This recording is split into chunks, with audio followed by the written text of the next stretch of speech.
Sveicināti, kolēģi, draugi, jaunieši, skolotāji, visi, kuriem interesē izglītības un zinātnes jautājumi.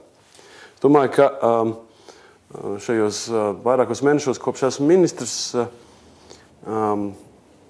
esmu spējis demonstrēt, kā runāt tieši arī par nepatīkamām lietām, neuztraucoties par to, vai tas vairo vai nevairo man popularitāti.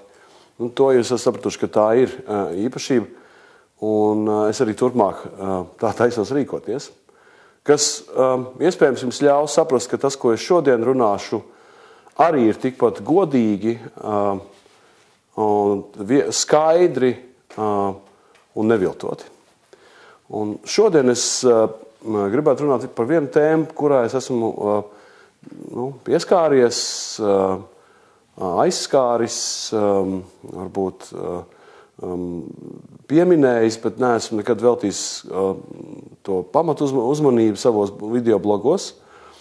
Un tas ir par to, cik svarīgi ir skolotāja loma, ne tikai izglītības sistēmā, bet arī tajā, kā aug mūsu bērni un kā veidojas sabiedrība.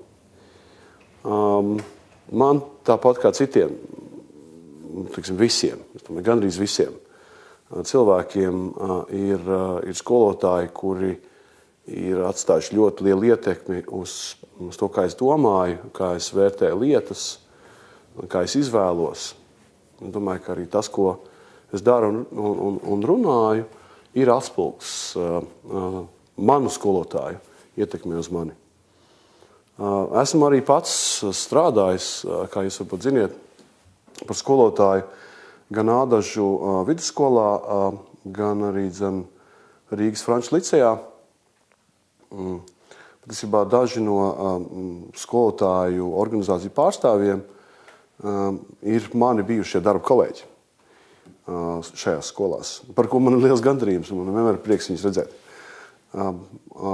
Es ceru, ka viņiem man arī.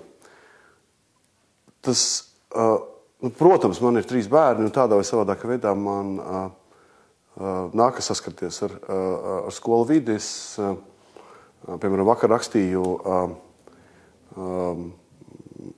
iesniegumu savas meitas klases audzinātājai, lai viņi attaisno dažas viņas kavētās stundas, kur viņi slikti jutās. Tā kā es rīkojos tāpat kā pārējie vecāki, sasinos ar skolotājiem, rakstu tās vēstules, kas bērnu kavējums attaisno. Un tā tālāk, ne? Zinu E-klases pieeju, lai apstītos vērtējums. Bet ne par to šodien stāsts. Tas, par ko es gribētu šodien varbūt vairāk runāt, ir par to, kā visdrīzāk mēs visi kopā, un ne tikai ministrija un skolotāji, mēs varētu būtiski un ar tādu attīstības perspektīvu mainīt situāciju, kas attiecās uz skolotāju motivāciju. Man ir nācies piedalīties pašam, to vēloties, diskusijās ar skolotājiem lielu skaitu. Un ir dažas lietas, ko skolotāji var domāt par sevi, kas īsti nav taisnība. Un tad ir citas lietas, kas, protams, ir taisnība. Viena no lietām, kas nav taisnība, bet ko skolotāji domā, ir tas, ka skolotāji domā, ka skolotāja profesija ir zemes prestižs. Tā akurāti maz nav. Regulāri pētījumi rāda, ka gan skolas vai izglītības iestādes ir visusticamākās iestādes Latvijā iedzīvotāju acīs. Un arī skolotāju profesijai ir salīdzinoši augsts prestižs. Nesen, piemēram, tika veikta liela aptauja Latvijā klasiski, kur aptaujātu 1000 cilvēku, kā parasti tas ir, kuras mērķis bija uzzināt profesiju grupu prestiža statusa līmeni, kādas ir Latvijas iedzīvotāju acīs. Un no 14 profesiju grupām skolotāji ir 5. līmenī. Tūlītais organizāciju vadošajiem darbiniekiem, ārstiem. Ja? Tas turpat arī ir skolotāji. Kas dabiski neatspoguļo to, kāds ir salīdzinošais atalgojums, bet atspoguļo to, kāds ir prestižs. Vēl vairāk es domāju, ka tas, ka ir iniciatīvas, kuras piesaista, jauns cilvēks, pat tos, kas nav mācījušies pedagoģiju skolai tādus, ka iespējami misija rāda, ka tā interese kļūt un iet par skolotāju ir, un tā ir stabila un augoša. Mēs esam redzējuši arī tāpat, ka jautājumos, kādu profesiju jūs gribētu ieteikt savam bērnam, 10. gadā skolotājs arī bija 3., 4. versija, no daudzām, ko vecāki gribētu kā profesiju nākotnes ieteikt saviem bērniem. Es domāju, ka šeit ir situācija, kurā skolotāju pašvērtējums ir zemāks nekā sabiedrības vērtējums par pašiem skolotājiem. Otra lieta, kas varbūt ir svarīga šajā sakarā, manuprāt, ir, ka tas ir dabiski nepieciešams, lai gan skolotāji, gan viņi pārstāvošās organizācijas daudz aktīvāk un pozitīvāk runāt par skolotāju pieredzi.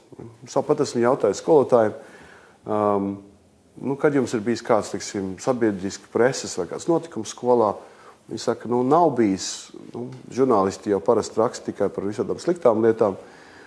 Tā jau arī ir, ja paši neko aktīvi nedarīs. Domāju, ļoti svarīgi, ka skolotāji tās daudzās labās lietas, kas notiek skolā, visus jauninājumus, jaunas metodas, iespējas, bērnu sasniegumus, visas iniciatīvas, kas salīdzinot ar citām sabiedrības jomām, tur ir pārsvarā pozitīvs vai gan tikai pozitīvs. Ja? Tad ka tas top zināms visiem pārējiem. Un šis ir ļoti svarīgs no tāda pozitīva tēla veidošanas vai turpināšanas. Bet, protams, ir otra joma, kurā nav nepareizi, ko domā skolotāji un ko sabiedrība arī zina, ir tas, ka skolotāju motivācijas sistēma, kuras daļa un nozīmīga daļa ir atalgojums, ir neadekvāta. Man nekad nav licies, un es nekad tā neesmu teicis, ka mēs varam turpināt dzīvot ar tādu pašu atalgojumu sistēmu un tiem līmeņiem, kāda ir izveidojusies pēdējo 3 gadu laikā.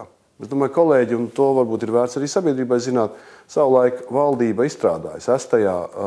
gadā plānu, tādu grafiku, kā kāpināt skolotāju algu, kas vienkārši pārtraucās. Ar 8. gada decembri, vienkārši nebija naudas, un tad nāca viss tas kritums. Un ir skaidrs, ka pienācis laiks skatīties, kā var aktualizēt. Vai kā aizdomāt drīzāk veidot jaunu skolotāju motivācijas plānu, kas ietvertu tās vairākās daļas, kas balsta, motivē, sniedz cienīgu atalgojumu, sniedz brīvību, sniedz atbilstošu novērtējumu par padarīto un kvalifikāciju, un ka tāda sistēma izveidojas un valdība kopā ar partneriem vienojas par tādu sistēmu un tad īstenot to. Šī viedokļa, protams, man ir patiesas prieks un gandarījums, ka trešdien tiekoties ar 3 pedagogus pārstāvošām organizācijām, tā skaitā 2 lielajām arotbiedrībām, Līzdu un Livu, mums acīm redzot, pēc ilgāka laika ir sanācis, un par to es paužu gandarījumu un pateicību, laust ierasto attiecību modeli, kāds ir bijis izveidojies ar pedagogiem vai pedagogu organizācijām un ministriju. Tas ierastais bija parasti, ka pedagogi pauž savus neapmierinātības sāpi un uzdod jautājumus, un ministrija cilvēki taisnojās, kaut ko mierina, kaut ko tur sasola. Un tas viss visu laiku tā kā turpinās. Ja? Prasības un neapmierinātība, mierināšana un taisnošanās. Un šoreiz mums iznāca tā, ka, protams, bija prasības, kas ir pilnīgi normāli. Mēs esam tādā situācijā, ir ministrija un arotbiedrība, tā ir dabiska lieta visā pasaulē. Bet bija arī jau konstruktīva saruna gan par virkni jautājumiem, ko mēs kopēji nolikām kā dienas kārtību. Gan arī par to, par kādām reformām, kuros virzienos mēs varam vienoties un kuros mums vēl jādiskutē un kuros mēs vēl viena vai otra pusē īsti pat nezinām pilnu informāciju. Tas bija ārkārtīgi pozitīvi. Ja?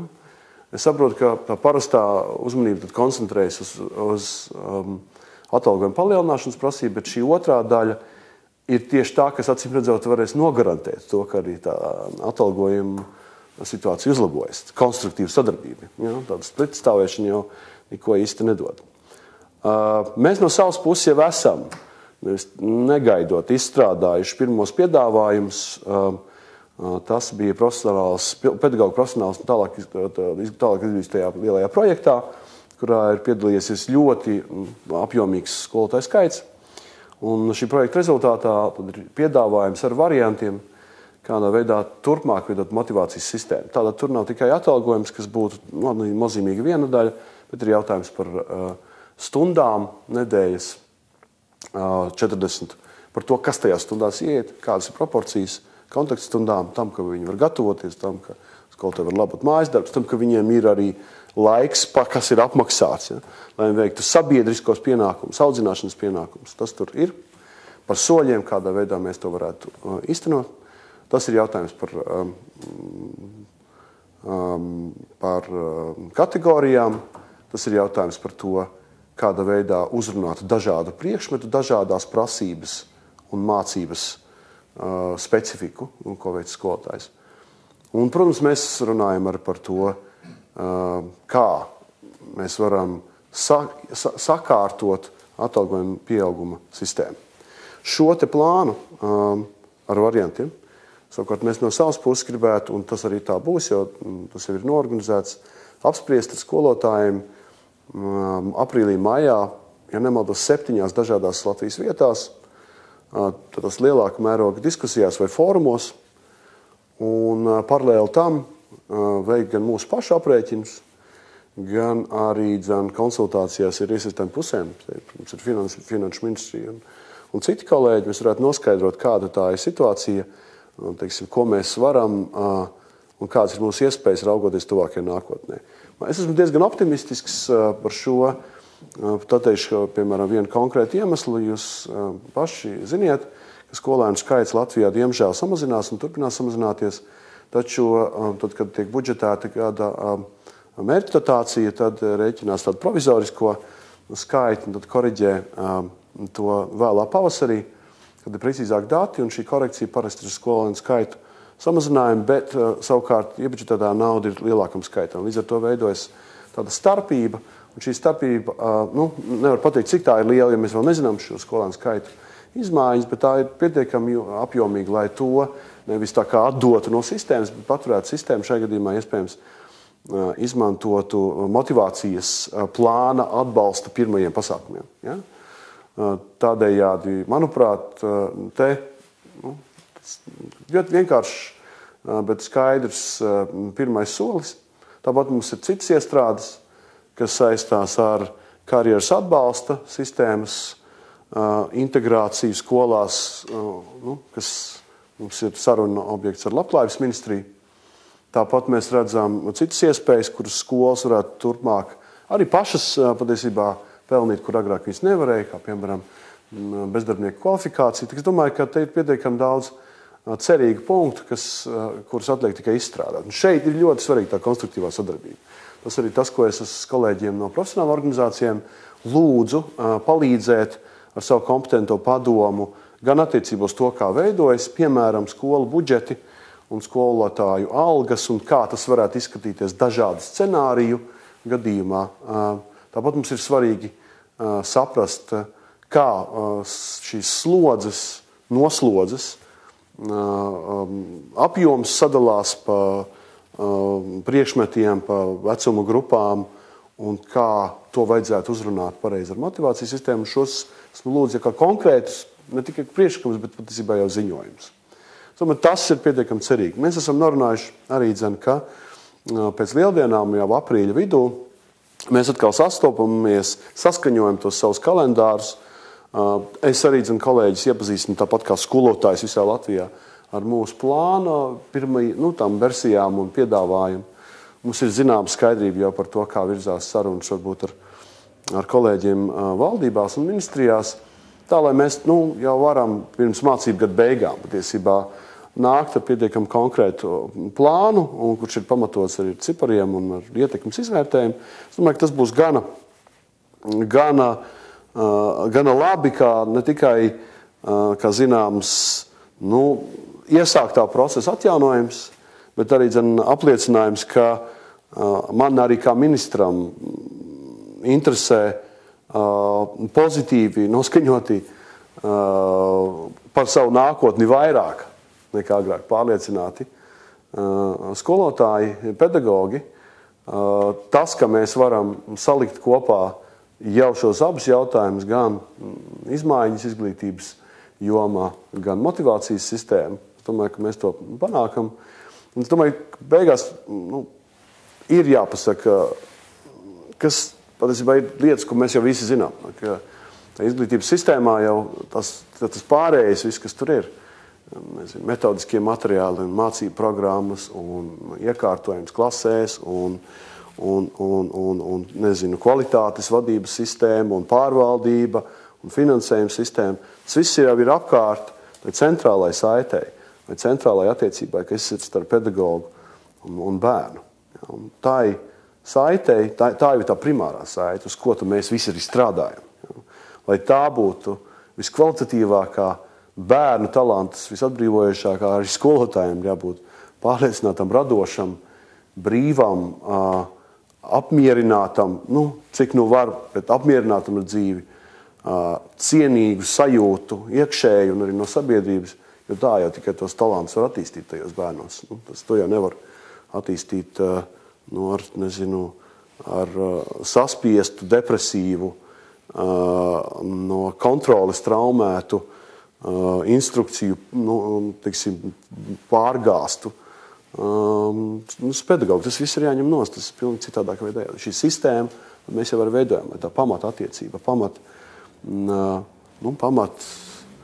miedarbība kļūtu kvalitatīvā labāk. Man liekas, no šā viedokļa arī ir tā centrālā pedagoga loma sistēmā. Viņš ir tā otra puse tam bērnam, kas veidos tālāk Latvijas sabiedrību. Un, man ir patiesas gandarījums un prieks, ka mēs ar grūtībām un diskusijām, bet rodām konstruktīvas sadarbības un pozitīvas nākotnes izmaiņu perspektīvu, kas ir ļoti jauki un par ko es esmu patiešām priecīgs. Lai jums veicās!